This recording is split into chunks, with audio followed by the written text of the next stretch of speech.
প্রত্যেকটা মা যদি এমন হতো তাহলে এই সমাজে ডিভোর্স নামটাই উঠে যেত। ভিডিওটা দেখবেন মনোযোগ সহকারে। কিরে সোনামা, আমাকে এইভাবে ডেকে পাঠালি, সব ঠিক আছে তো? না মা, কিছুই ঠিক নেই। কেন, কি হয়েছে সোনামা? আপনার মেয়ে আর আমার সঙ্গে ঘর করবে না। সে কি? আমি ওর সাথে আর থাকতে চাই না মা।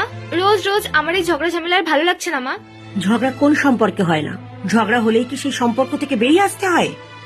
তোর বাবার সাথে আমার ঝগড়া হয় না, তোর সাথে আমার ঝগড়া হয় না। আজকে ঝগড়া হচ্ছে, কালকে ভালোবাসা বাড়বে। যে মানুষের সাথে ঝগড়া হয়েছে তার সাথে বসে মিটিয়ে নে। কিন্তু আপনার মেয়ে আমার সঙ্গে কথাই বলতে চায় না। ঝগড়া হলে ওর কাছে ঝগড়াটা ইম্পর্টেন্ট।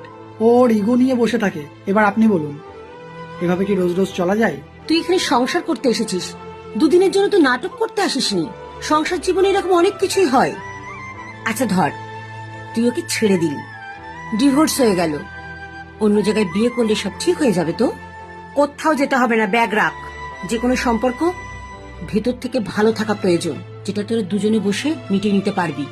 আর যদি চলে যাবি ভাবিস, আমি কিন্তু তোকে নিয়ে যাব না। ঠিক আছে বাবা, আসছি। না মা, আপনি এসছেন যখন থাকুন, কালকে যাবেন। আচ্ছা ঠিক আছে, এই ব্যাগ রাখ, ওই ঘরে চো।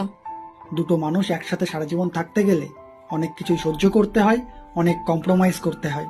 আর বর্তমান যুগে এই কম্প্রোমাইজ করাটাই অনেক কমে গেছে। তাই বাবা মাকে এগিয়ে এসে তাদেরকে বোঝানো উচিত।